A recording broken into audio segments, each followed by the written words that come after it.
Good afternoon, ladies and gentlemen. Welcome to this final session of the Write Around the Murray Festival. And what a great festival it's been. I would like to acknowledge the fact that we're meeting on the land of the Wiradjuri people and pay my respects to elders past, present, and emerging. We will be talking for an hour or so. There will be time for questions. Pip will be very happy to answer them. Very happy. Questions from you as well as me, that is. And afterwards, she'll be happy to sign copies of her new book, The Bookbinder of Jericho, a companion novel to the Dictionary of Lost Words. So if you could just also make sure you've turned your phones off, please. That would be immensely helpful. Right, Pip. Ladies and gentlemen, Pip Williams, please welcome her.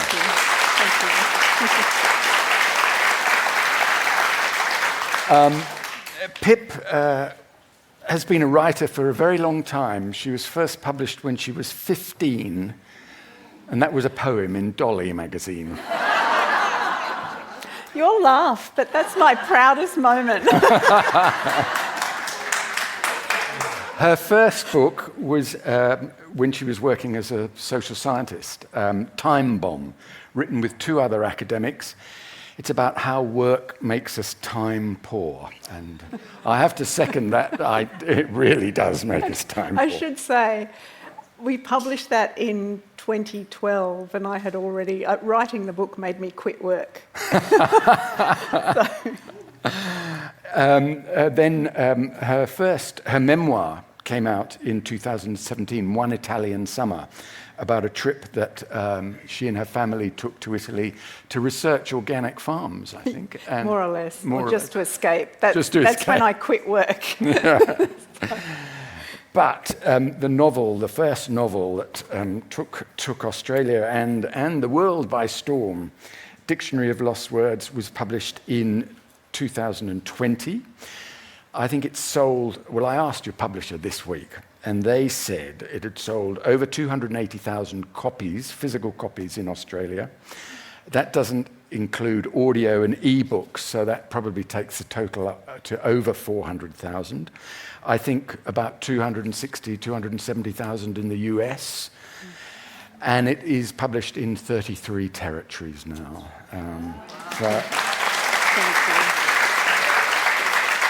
And the new one, Bookbinder of Jericho, well, it was published in April and has sold more than 100,000 copies in Australia already and is available in 14 territories, or is going 14, to be. Apparently.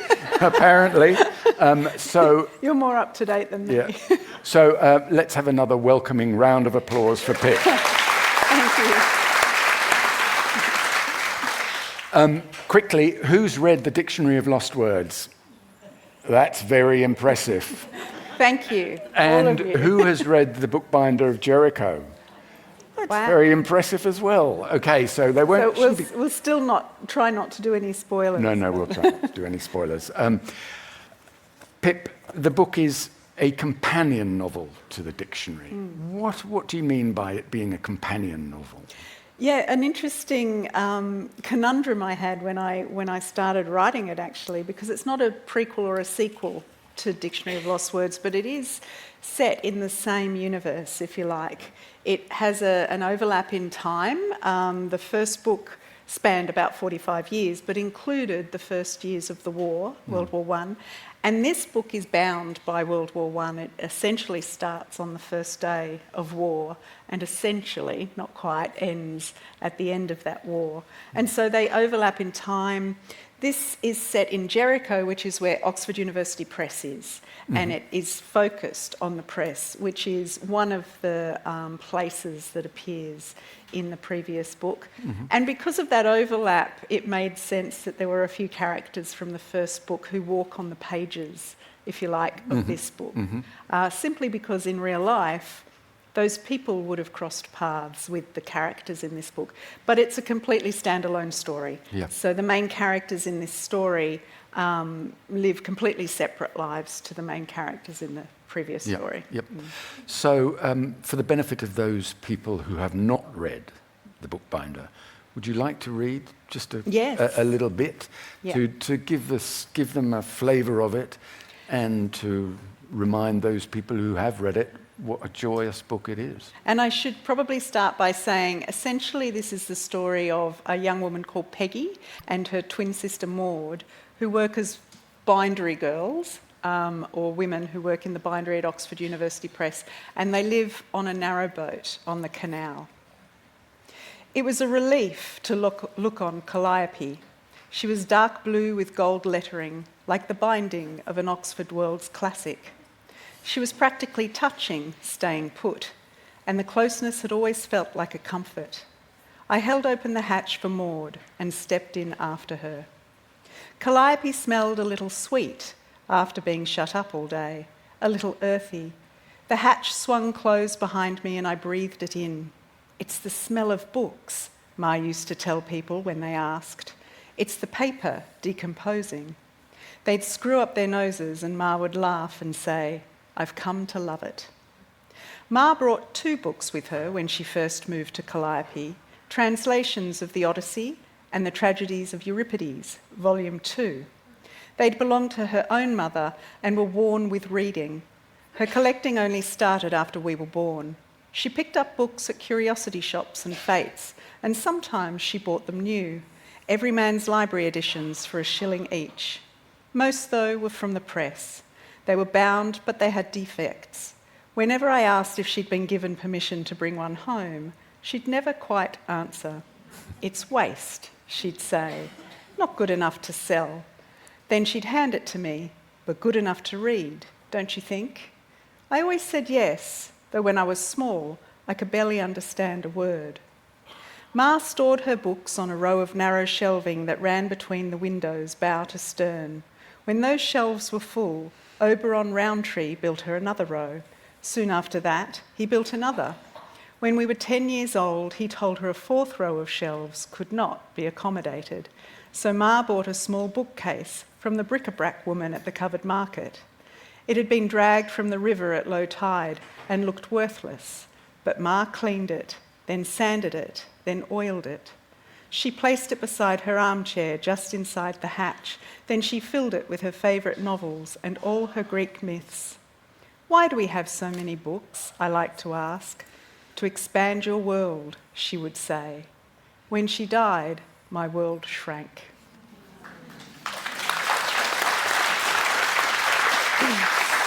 So, Pip, it's your second novel, but there was no danger of second novel syndrome, really, was that? Because... No, because of COVID, partly. So the first book came out during COVID, and I'm not on any kind of social media. And I think everybody understands the isolation that we all experienced. But if you're not on social media, you're even more removed from the world. And so despite those wonderful figures that you quoted earlier, I would only get wind of the figures and the sales to other territories every couple of weeks. My publisher would ring and let me know what was going on. But other than that, I didn't have a direct kind of experience of what was going on with the book, and I didn't have people constantly contacting me or anything like that. And I didn't have to attend festivals or library events. In fact, I would have loved to, but I couldn't. And so I had nothing better to do than start writing a new book. And there was plenty of time. Unlike a lot of writers I've heard couldn't write, actually, during COVID. There was something so disrupting and disturbing about it. And so many people had children that they had to homeschool or other concerns that took up their mind. My kids were young adults by that time, and so I didn't have that burden of teaching. And I lived in South Australia, which also had a very different experience of COVID to other parts of the country. And so I had plenty of time to write. And yeah, and I didn't experience second books. And you knew what you were going to write before you'd finished I did. the dictionary. Yeah, so the last research trip that I did to Oxford to really fill in very small gaps in the manuscript for the Dictionary of Lost Words was in November 2019, October, November. In fact, I had planned it for April 2020. But by some miracle, I felt like, I got to a point in the manuscript where I felt like, oh my goodness, it's done.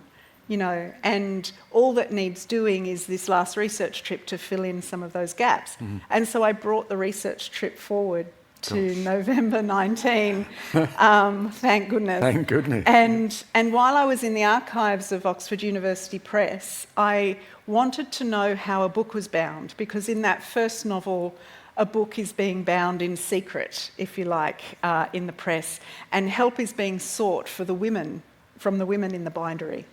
And so I asked the archivist if he could bring me everything he had about the women who worked in the bindery at the press at that time. And he brought me everything they had, and it consisted of 2 black and white photographs and essentially a farewell card to Horace Hart, who was the chief printer, what they would call the controller of the press at that time. And he retired in 1915, and so it was his farewell card. And he also alerted me, he'd actually shown me this film earlier, but a film about the making of a book at Oxford University Press. So these were the 3 bits of archival material that I had to tell me what the working lives of the women who worked in the press were like. The photos were of women in the early 1920s, so not quite the same era, but nothing had changed for them in that time. And the farewell card, for anyone who's read the book, is actually a little gift that I put at the end of the novel. So I took a photograph of it so that you can all see the signatures of the women who worked in the bindery. So I could see their handwriting, I could see all their names.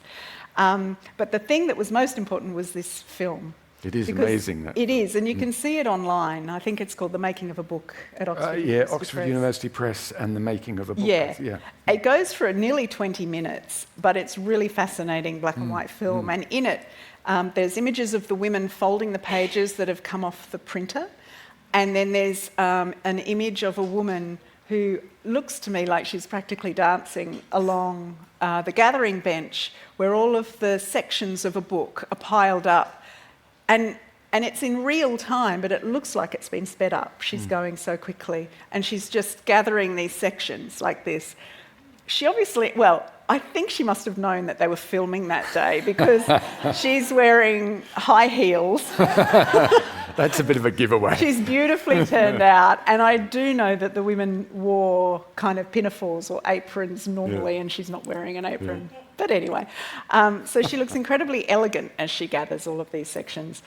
And without thinking of another book, I just simply wondered to myself, I wonder what book she's gathering into her arms. And I think I even peered as close as I could just to see what it was, but I couldn't see. And then I thought, I wonder if she ever stops to read the words on the pages that she's gathering into her arms. And likewise, do the women who are folding those pages, do they ever stop and read a few lines? And I suppose I thought that because I certainly would have. Yeah. And I suddenly had a character who wanted to read the books that she bound. Yeah. And it's not good enough just to have a character. You've got to have some kind of tension, really, for a novel to be propelled forward. But the next thought is, well, what if she did stop to read what she was gathering into her arms? You'd get Mrs. Hogg. Yeah, Mrs. Hogg. Your job is to bind the books, not read them. Exactly. Yeah. And so suddenly I had this idea of a woman who wanted something she couldn't have. And when I thought more about that, I realised the thing she couldn't have was learning. And the reason she couldn't have learning, that woman in particular, this woman I saw in the film, is because of not just her gender, but that was a big issue at the time, but also the class that she was born into.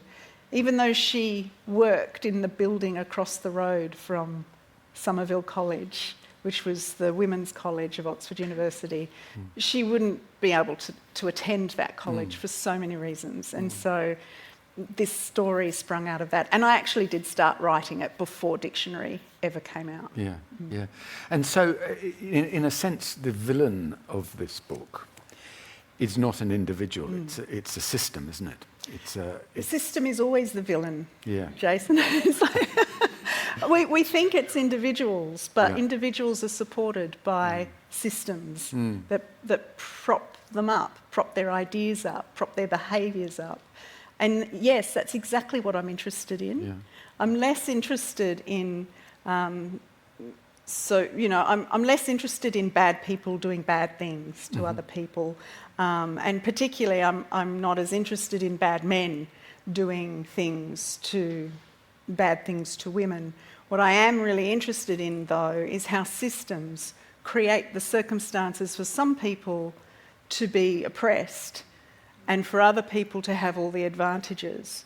I'm interested in, well, what are the cultural and social and political systems and economic systems that we live within at different times in history and in different places around the world that give some people a voice but not others.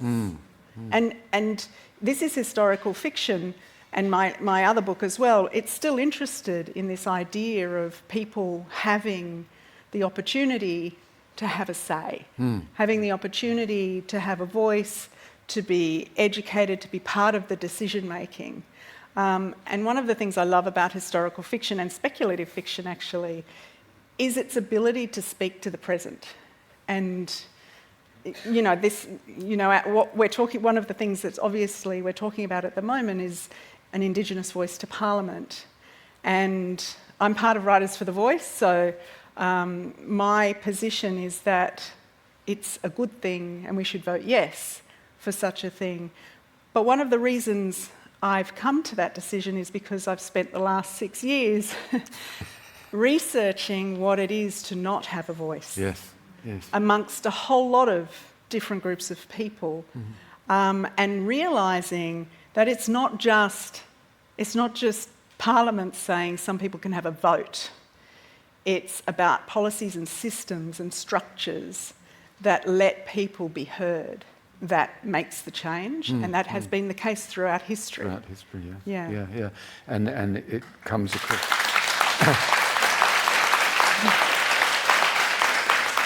Well, it comes through in both the books.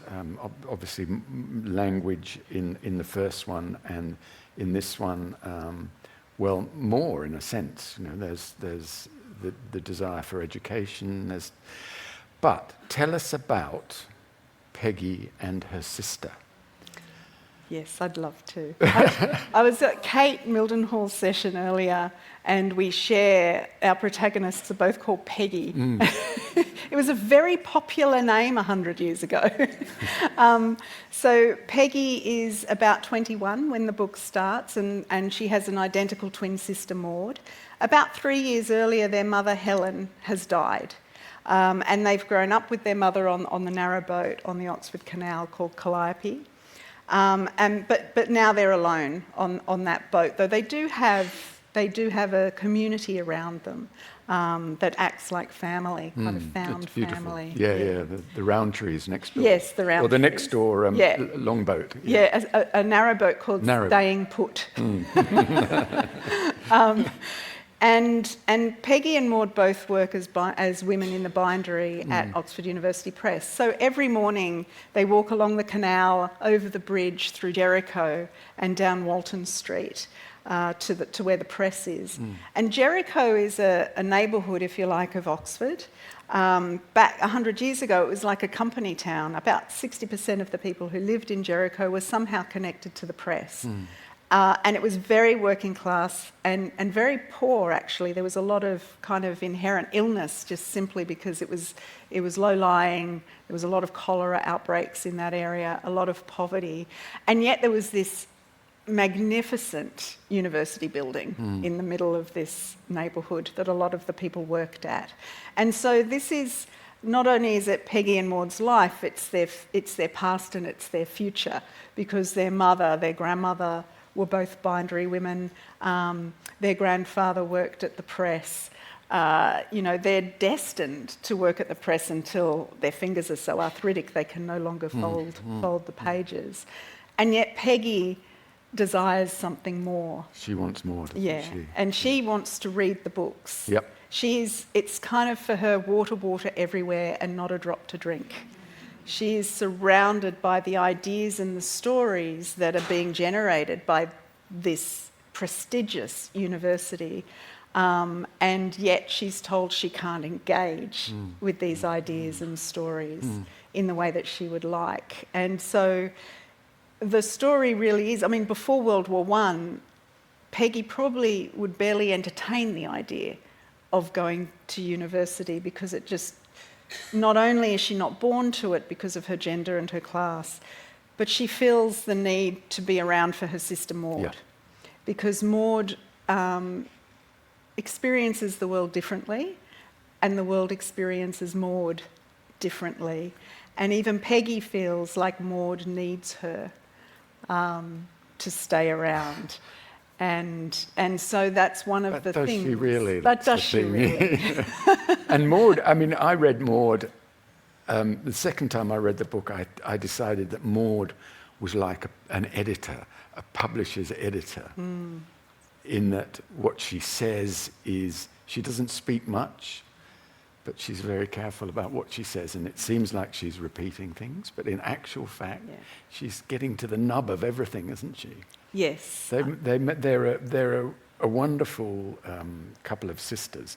But one thing that's similar to the dictionary is that Esme in the dictionary has lost her mother, and Peggy and Maud have lost their mother. And I just wondered, why, was there any particular reason for that? Were you interested in motherless children?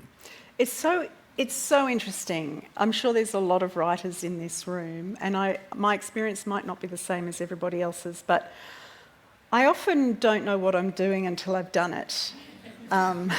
So sometimes, you have, for me, I have an idea, and I tend to have a fairly big picture idea of the entire book very quickly, and there often are themes at the heart of the idea that I have.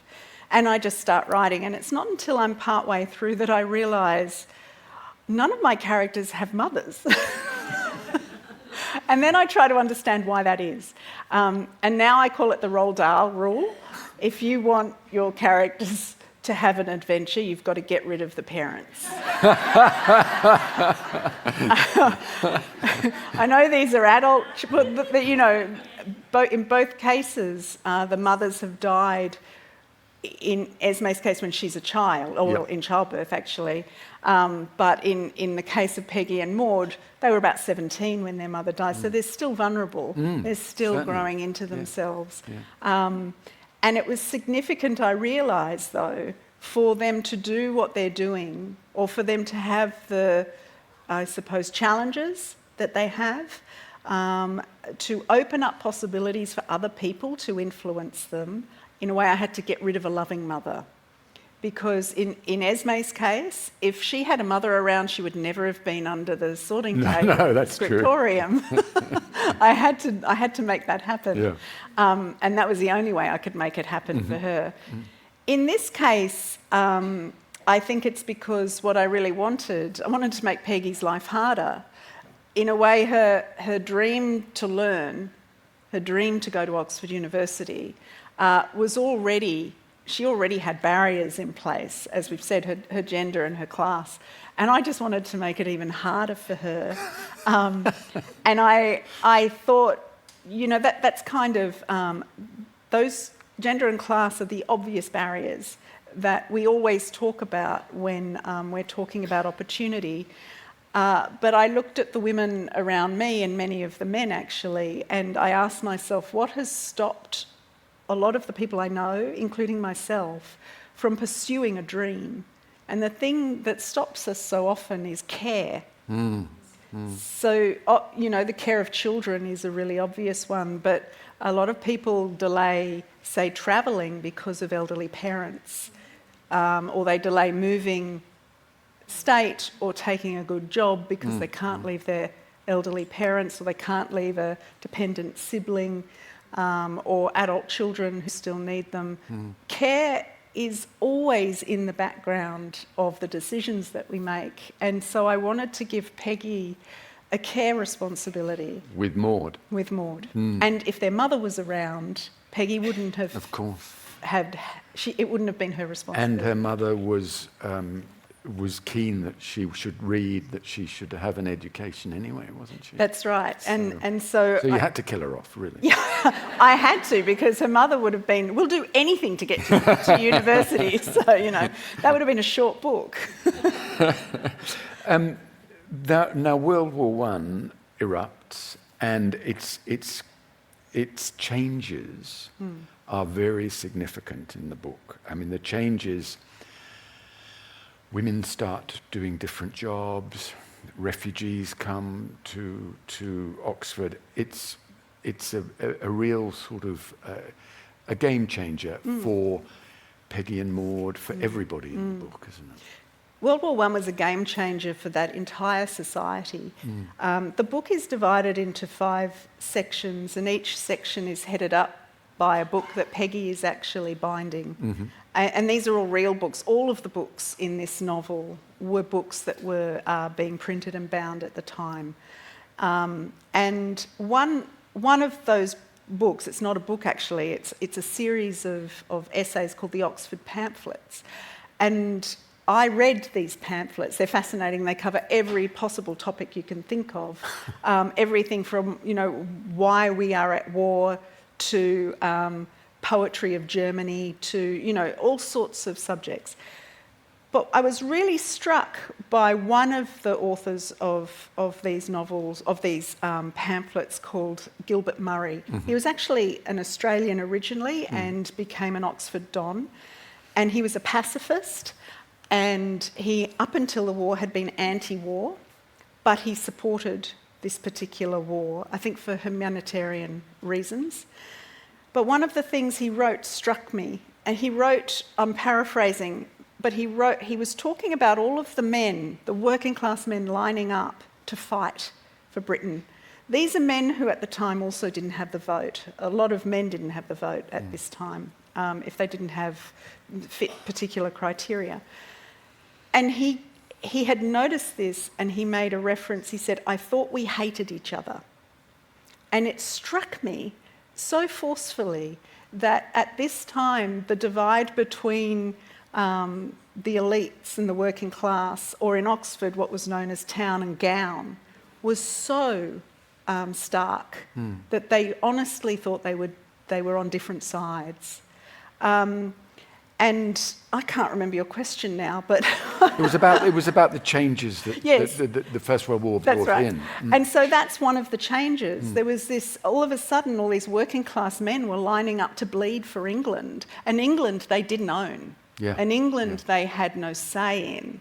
And it changed the relationship between the classes, I think, to some extent. The other thing that happened, as you mentioned, is all these men went off to war, but there were still jobs to do. There was still manufacturing to do, and women stepped into those jobs. Working class women in particular stepped into a whole lot of factory work. They became bus drivers, they became police women. There'd never been police women in the UK. And suddenly there were police women, partly because the other thing that proliferated was sex work. And in Oxford, they thought it was better to have female police officer around so that they could interact with some of the sex workers.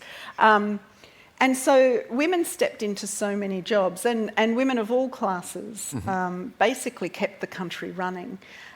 And it did 2 things. It empowered women.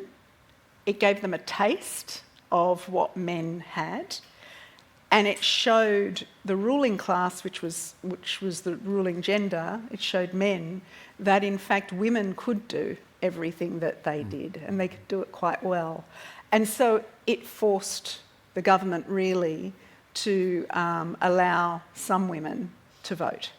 Because a parallel to in the book is the suffragette movement, although, you know, you bring back a great character from the dictionary, Tilda, Yeah. who is a suffragette. Although at the start of the war, they dropped the campaign, didn't they? They did. To a certain extent. Yeah, so Emmeline Pankhurst and the WSPU, the Women's Social and Political Union, they were the suffragettes. And there were other organisations of women who would not have called themselves suffragettes, they were suffragists. But Emmeline Pankhurst essentially struck a deal with the government to step back from their activist activities, which often were law-breaking activities, and they were being jailed for it, and they were starving themselves for it and being force-fed for it. She agreed to step back from that if the government released all of the suffragettes who were in prison. But not only that, she agreed to help the government in their recruitment drive to get more men to sign up. And although it wasn't their idea, it was a parliamentarian's idea, they essentially instituted the white feather campaign. And so it was the suffragettes who handed out white feathers. Yeah. Oh, because that, yeah. Oh, we all think differently about the suffragettes now, don't we? oh, the hindsight. There's a lovely character, Ebenezer, who he gets a feather, doesn't he? Yes, he gets a feather. Which is very surprising, actually. Yeah, despite having tried to join up, but he couldn't. He kept tripping over his feet because his eyesight was so bad. But so, was it? It must have been. I mean, you were writing it before the dictionary came out, but it must have been lovely to be back in that world with some of the characters from the first book. I mean, Tilda comes back in a big way. Yes, she has a much bigger role in this book than she did in the first book. And that's, I mean, her role. I don't want to give too much away, but and also Gareth comes back. Yeah. I mean, we know Gareth's fate. From the dictionary, but again, he's rounded out a bit, isn't he, in this? I feel like it was a huge indulgence. Like, you know, when I did start writing it, I mean, like I said, dictionary hadn't been published, so I felt like the risk I was taking writing a book with some similar characters when I didn't know whether anyone would actually read a novel about a dictionary, you know, which was a hard sell to start. Yeah. So it was an indulgence because I wasn't done with that time and place and those people. You know, when I put dictionary to bed, I was just a bit bereft. I can imagine. Yeah, I know that, you know, often when you finish a book, I'm sure this is the case, you just can't wait to get it out of your life. But actually, I didn't feel like that. I felt like there were a lot of things, I suppose, that were between the lines of the previous book, because the previous book was about a middle-class woman, and I was really focusing on women's representation, women's voices, women's words, which I felt that story existed between the lines of the dictionary. But I purposely didn't, I suppose, give any depth to some of my working class characters, Lizzie in particular, in that book. And I did that on purpose because I knew that there was another story between the lines of educated middle and upper class women's stories. There's another story that's not told, and that's the story of working class women, immigrant women, Indigenous women. Those stories they are below, they are subjugated by my story, essentially, you know, the story of most of the people in this room. Yeah.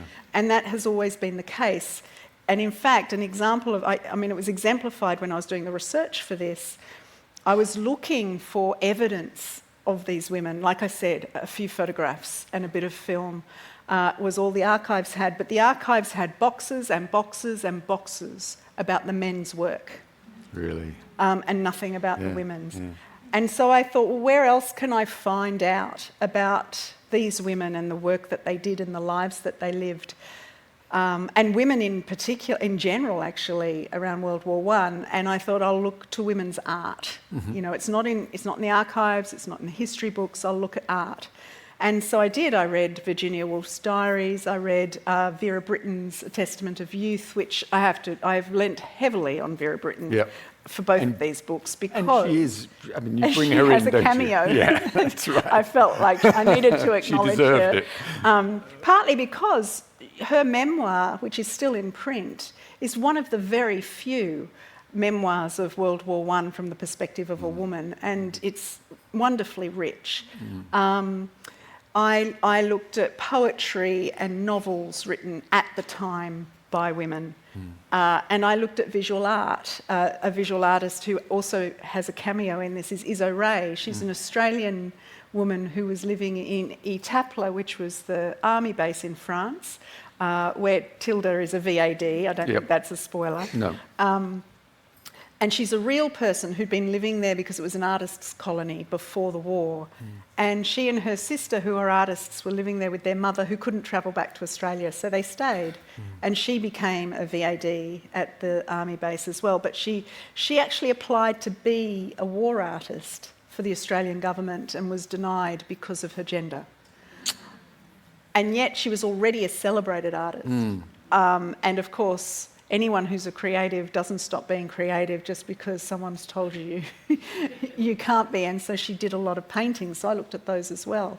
But all of that artwork is done by women who Virginia Woolf would say had a room of their own and 500 a year or 700 a year. They are not working class women. So I still didn't have an insight into the lives of these women. And then I finally came across a wonderful, basically a report on the working and living conditions of women working in binderies in the United States, but the setup was very similar. And it was written in 1913. Oh, perfect. And the head researcher was a woman, and all of her research assistants were women. Perfect. And it was full of quotations from the women.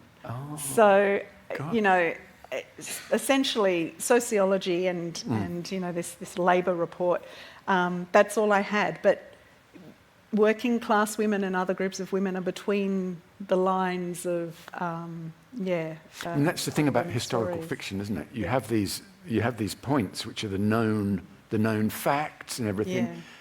They're like sort of, I mean, this analogy has been made many times, I think. They're like hills, and then down in the valleys, that's where the fog is, and you don't know what's happening. That's where you go, isn't it? Gorgeous analogy. I might use that. No, feel free. It's not original to me, I can assure you.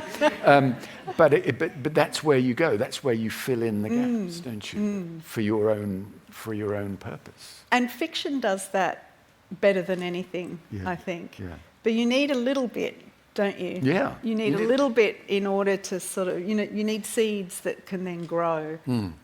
But yeah, that's what I wanted to do. I wondered, I'm always very interested in, I've probably asked this question before in this very room, but about the relationship between writers and their characters. You know, some writers say their characters really live for them, and when they finish the book, they're still alive for them in a sense. And others say, no, they've served their purpose. I've finished the book. They're absolutely dead to me. I know one of your favourite books is Mothering Sunday, the little novella by Graham Swift. And he once said that he could imagine leaving his house in South London, walking down the high street and bumping into Jane Fairchild, the character from the book. How do you think about your characters with the books out there, with us readers? Do they still have a sort of ongoing existence for you? They do. I sometimes think I'm closer to some of my characters than I am to some of my friends. And I have this. I've never said this to anyone before, so you know. Right. Well, there's lots of us here to hear I have this image of myself in a nursing home in my, I'm going to say 110s, where I've got a certain amount of dementia. And my memories are of these stories in these places rather than my own. So, which, you know, is a story idea I might pursue, so copyright. But, yeah, you become very close to them because also what you read is kind of a fraction of what I've written and thought about. And so, in fact, their lives are far richer to me than they might be to a reader. Although, having said that, I also believe that really the book that you read is, or the book that I've published is 75% done. And it's finished by a reader. So, in fact, you've all got a richer idea of these characters than what's on the page. And they all probably are slightly different if we compared notes. But no, they're quite fulsome to me. And I think that's why I wrote this book, is because I wasn't done. Tilda and Gareth in particular, I loved them. But Dictionary of Lost Words wasn't their book. No matter how much I loved them and how much they begged, I couldn't make them more than they were in that book. But Tilda in particular I was really interested in because in some ways she was what E.M. Forster would call a flat character, in that she was a bit of a stereotype in the dictionary. Yeah. Necessarily, you know, she played the foil in a way to Esme's introverted, quiet attendance to the world. She was this orator, she was an actress, she was bold in a way Esme wasn't, and so she wasn't as nuanced as I knew her to be for that story. And I was really interested to explore in this what war would do to a woman who was so confident and who was so clear about her ideologies and so forthright and all of those things. I was interested in how war could make a flat character round. She certainly is round, know what she? I mean? Yeah. And she goes, I mean, she does, war obviously changes everybody, but she, through the narrative, she does change, doesn't she? She develops, she grows significantly, I think. Yeah, I think so. And I enjoyed exploring that. Yeah. So the war, there are distinct, it struck me that there are distinct parallels between what happened in 1914 with the Belgian refugees coming to Britain, and to the invasion of Germany into Belgium, with Russia and Ukraine now. I mean, was that something that struck you when you were writing it? Or? Oh, yes, and there were so many parallels actually. We talked earlier about, you know, historical fiction speaking to our present. And so much of that has happened with COVID. All of these books that came out that had been written before COVID, but that were about pandemics or, you know, that sort of thing. As I was writing this, I was aware of the Belgian refugees who came to Oxford. About 200 refugees arrived in Oxford in September 1914 or October. And hundreds more into the UK, and they were fleeing the German invasion of Belgium. And so I knew I was going to write about that, but as I was writing it, Russia invaded Ukraine, and I could just turn my television on to see what it would have been like in Oxford 100 years earlier, when a whole lot of people come across the border and arrive, and you know, what it is to sort of open your arms and hearts to these people fleeing an aggressor. I had it all there right in front of me. It wasn't history, it was playing out in real time, and I just had to change what they wore and where they arrived, because the human reaction to that event would have been the same. But there were other parallels. The Spanish flu was something that it actually had quite a long lead in, longer than we remember, but the Spanish flu was a sort of end of 1917, 1918 thing, and then I was writing this during our own pandemic. Yes. And the public health response was exactly the same. And a lot of the concerns were exactly the same. And so again, that was quite easy to inhabit people who were fearful of their work colleagues. In the UK, they had the Defence Against the Realm Act, and they did in other countries that were at war. So they didn't actually report on the flu in the way that they should have, because they didn't want industry to shut down because that would affect the war effort. They didn't want munitions factories to stop making bullets and guns and bombs because they thought they would lose the war if they told people how contagious this flu was. It's called the Spanish flu because Spain was not part of World War I, and they reported it in their news. And they were the first to report it freely. That's why we call it the Spanish flu. It clearly did not come from Spain. It probably came from Texas. That's the current thinking. Interesting. And so when America entered the war, they sent all these young men over with the flu. With the flu. And there we have the Spanish flu. And so that was happening. And then I suppose the third thing that happened while I was writing the book was Afghanistan. The Taliban took over Afghanistan, and suddenly women and girls were not allowed to go to school or university or work anymore.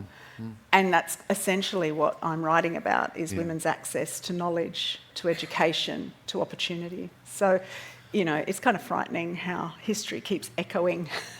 But as you point out, it's about the present, isn't it? Yeah, it is. Echoing, and we don't learn the lessons, do we? I know there's a line of Emily Dickinson that you're particularly fond of, and I want you to tell me how it applies to your writing. Yeah. It's a line from a poem: "Tell all the truth, but tell it slant."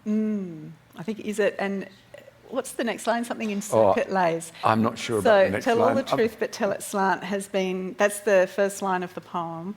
And I have actually had this as a little mantra, actually through all of my professional work as well, because I was a social scientist. I was interested in how people live their lives, and psychosocial kind of benefits of health and, all that sort of stuff. And the thing that I'm interested in is approaching, I suppose, the truth of something from an angle.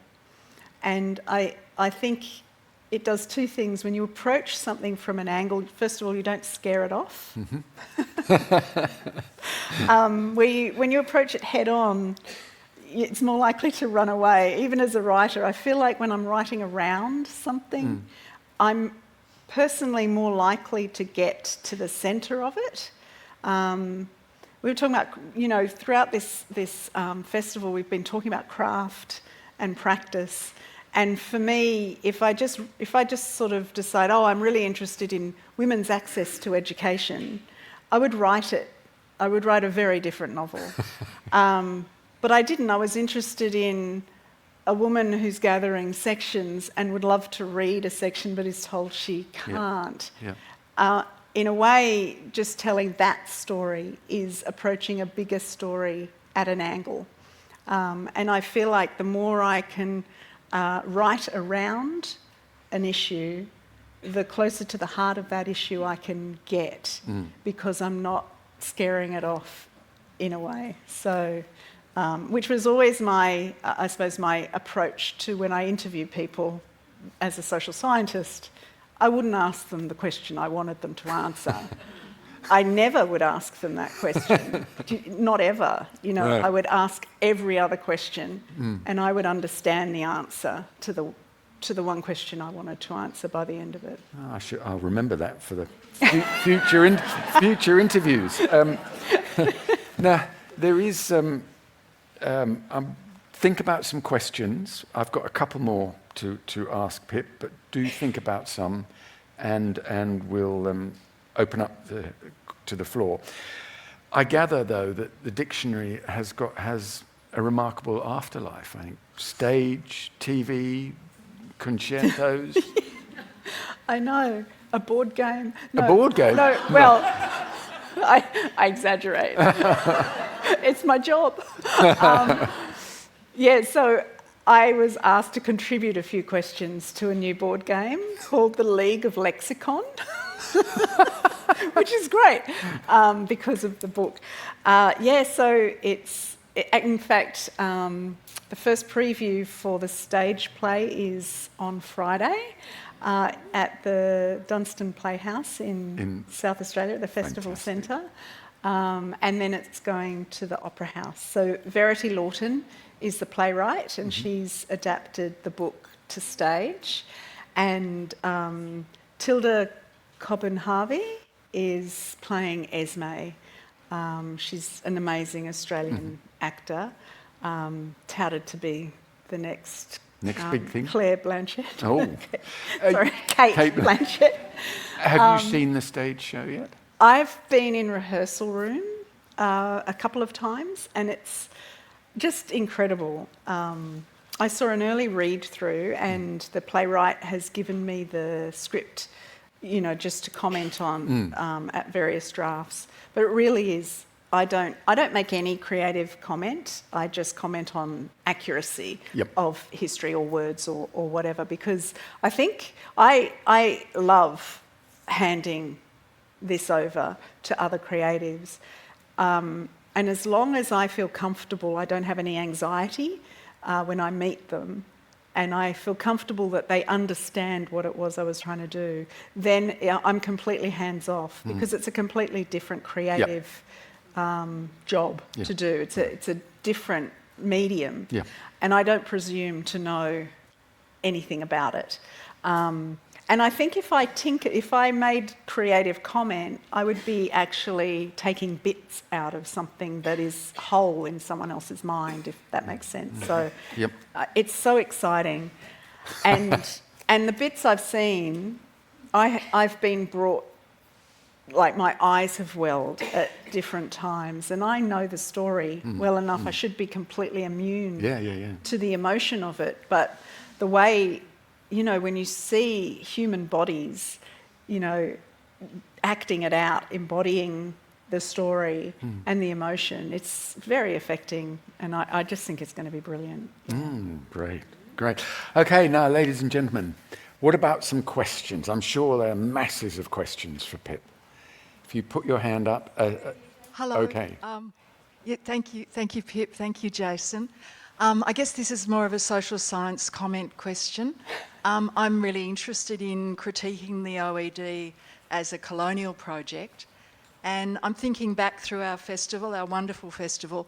Deborah Danks is sitting in a library in Oxford. In her opening book, We Come With This Place, reading Aristotle. You've set 2 wonderful novels in Oxford, and we're in the global south. And what does Oxford mean for us here now? Well, fortunately or unfortunately, we have inherited a lot from that place. And so we have to accommodate it, question it, critique it, and actually answer the question that you've just asked. I can't answer the question. I'm just constantly exploring it in these books to some extent. But I think it's a really important thing to reflect on where we've come from and where we are now, and what structures have been that we live under right now that we've inherited from a past that we don't agree with necessarily. A past where women couldn't vote, where people, immigrants and people from other places were considered second-class citizens. We've inherited that, and not much has changed since we inherited that.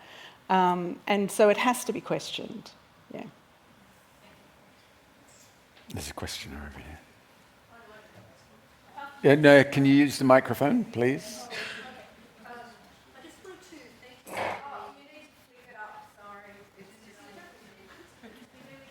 Right. How's that? Yep. Okay. I just wanted to thank you. In the second book, you put a map. Maps just tell us so much, and they give us a geographical sense of how it all hangs together, particularly if you haven't spent a lot of time in Oxford. And it was such a good thing. So all you writers that are talking about places we've not been to, put a bloody map in, please. Because it's often so much time, the geography that creates a story, because it explains then how people bump into each other. Yeah, I love a map. I'm a big fan of Tolkien. And I love the maps in fantasy novels. They always have them in fantasy novels. In fact, the US and the UK versions did have maps. And so, yeah, we made sure that this book had a map. Oh, there's a question over there. Mine is not a question, but I just want to comment on the fact that this seems to me one of the wisest books I've read in a long time, because you're talking about many issues, mothering and siblings and women's place and so on. The numbers are endless, but through those, you make comments which make me think that this writer is a person who's deeply deliberated on the human condition.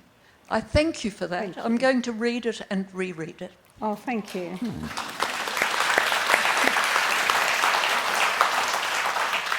Thank you.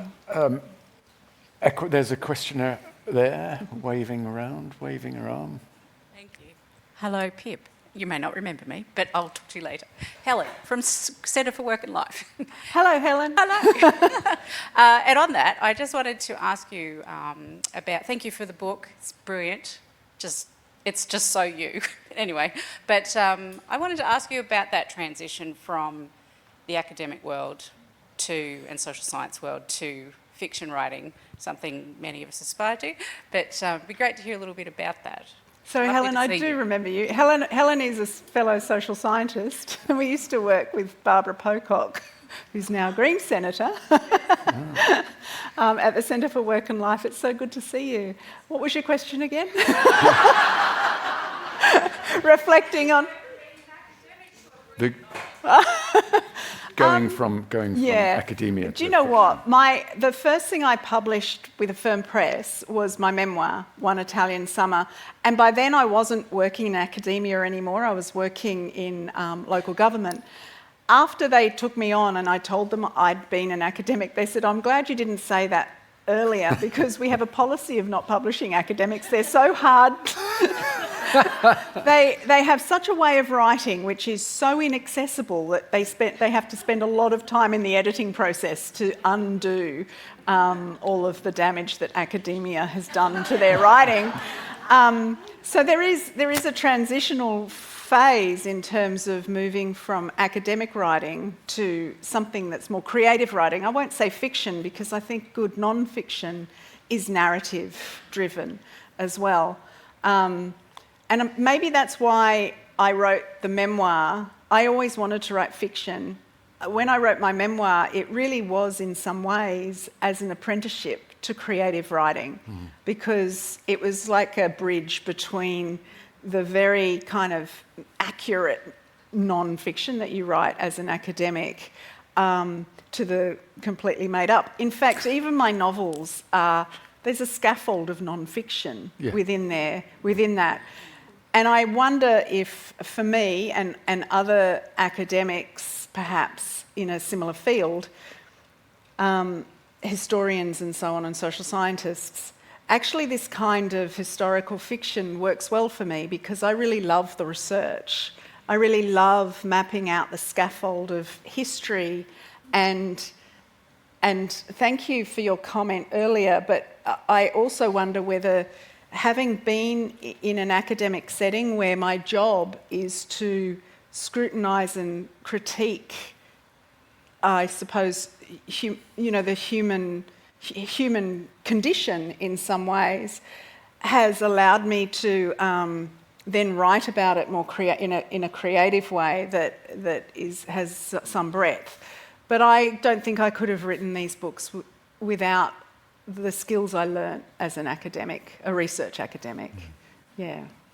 It's lovely to see you, Helen. There's a question down here. the 3 rows back. So mine's not really a question either, but my dad's a printer, so 30 odd years ago I was roped into helping in a bindery and spent about a decade doing that in holidays, and I felt like you really caught the sense of that. And me personally, I did used to try and read what we were doing, and you would sort of mark a point as you were flipping the pages over, but he's read it as well, because I said to him, you'll really enjoy this, because it's an industry where the technology sort of until about, I think, maybe 15 years ago didn't really change at all. So he was still using similar machines and the processes were very similar to what you had in the book. But yes, definitely tried to read as you were collating the pages. Thank you. There's a question over there. Hi Pip, how are you going? Very well. Love the book. I just wondered, you did so much research in Oxford and you've produced 2 lovely novels out of that. I wondered if you'd finished with Oxford and where you were going next. I have a few ideas for my next book, and they're currently in competition, so I'm not sure which one will win. One of them, I do have another idea for a book set in Oxford, slightly different time period, but I don't think that will be the next one that I write. So yes, it's a watch this space thing. I'm a bit reluctant to talk about what I'm writing in case it sort of decides to take off on me. Okay, now we're coming close to the end of time, ladies and gentlemen. So if anybody's got a question, please. No? Okay. In that case, Pip, thank you very much indeed. Thank you so much. It's been wonderful. Pip will sign copies of her books after a book, I think. I'm not sure if there are copies of the dictionary there or not, but certainly, there are copies of the dictionary. If you haven't read that, you really ought to get that. And then also buy a copy of the Bookbinder. Thank you very much for coming today. I have never seen this room so full. I've been coming to this festival for about 13 years, and it's fantastic. And so if you could all join me, please, in thanking Pip. And if you could indulge me for a moment, I would just like to say this is Anne-Marie Ellis's last festival, I think. And I think you've invited me here for every one of your festivals. And all I can say is thank you so much, because I've enjoyed every single one of them. You're absolutely the tops. Thanks.